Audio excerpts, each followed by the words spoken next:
Gostje se v Piranu v povprečju ustavijo zelo za kratek čas. Eno noč, včasih 2 noči, kar sigurno ni dovolj, da bi odkrili vse lepote in vse skrite kotičke, ki jih v tem prostoru lahko ponudimo. Turisti, ki prihajajo, v glavno preležijo v hotelih, se valjajo po bazenih in se ne udeležujejo tistega, kar se dogaja zunaj. Čeprav turistična ponudba oziroma prireditve v občini so kar pestre, vsaka vas ima neko svojo prireditev. Mislim, da lahko nekomu, če ga uspemo zadržati za malo daljši čas, odpremo čisto nov pogled na ta prostor, ki je dejansko veliko več kot samo sonce, morje, plaža.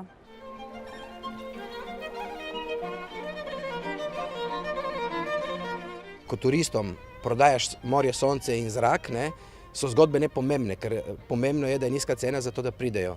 In prav to je ta najpomembnejša točka, ki jo želimo s tem projektom spremeniti. Teoretični del projekta je pri koncu, zdaj naj bi šli pa v izvajanje. Oljka naj bi bila v polni rasti okrog 15 let, pri 15 letih. V redu. Popravi me, ne? Čuj. Ja, uradno pravijo po 8, zato ker davke nabijajo po 8 letih. V teh naših izdelkih ni nobenih konzervansov, nobenih ejev. Vse povsod, kamor nas vabijo, prideva. Te lahko malo udarim po čelu. Dobro. Tako da sva dala 3 vzorce in prinesla 5 zlatih priznanj iz Splita.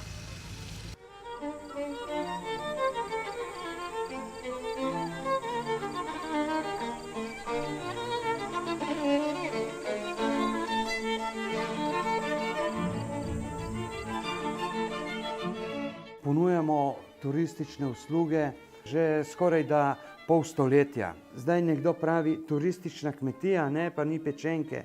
Ja, ampak smo na takem prostoru, kjer ni bila pečenka nikoli doma. So bili pa zato sardelce, predvsem ta skromna riba, malo vitaminčkov z vrta, malo pa z morja. Eno najlepših daril, kar sem dobil v življenju, je praktično ta knjiga.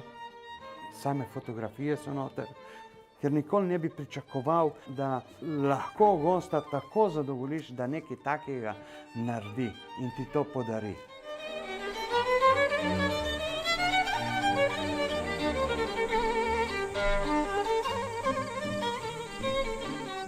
Sem predsednik športno-kulturno-izobraževalnega društva, jaz sem najboljši.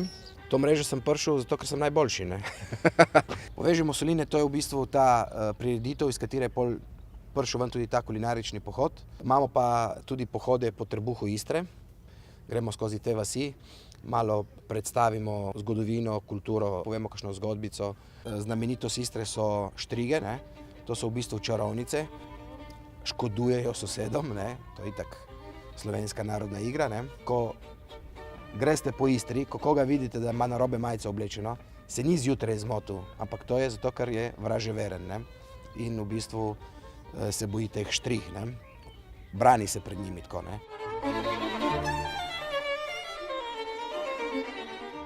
V mrežo zdravih destinacij Jadrana so bili povabljeni vsi tisti, ki res odražajo svojo ponudbo kot zdravo, pristno, izvirno, inovativno. Nekaj pokažejo obiskovalcu, kar ne najde drugje. Mi smo poskušali na konferenco privabiti kar največ članov naše lokalne mreže. To so ponudniki zdrave hrane, ponudniki aktivnosti, sveže ribe, restauracije, potem različna društva in mislim, da smo z našimi dogodki uspeli prepričati tudi ostale člane, ostale partnerje v projektu, da imamo tukaj na področju Pirana dejansko zelo kakovostno ponudbo. Ponudba je zelo fleksibilna. Po eni strani je mogoče narediti doživetje za par, pa vse do 1000 ljudi, ki se odpravi na pohod kulinaričnih dobrot. Ponavadi vsak ponudi svoje in nadgradnja te jadranske mreže zdravih destinacij je pa ravno v tem, da ne samo v Piranu, tudi v Sarajevu, v Durmitorju, Podgorici, skratka na vseh destinacijah ponujajo ponudniki nekaj, kar je skupna zgodba.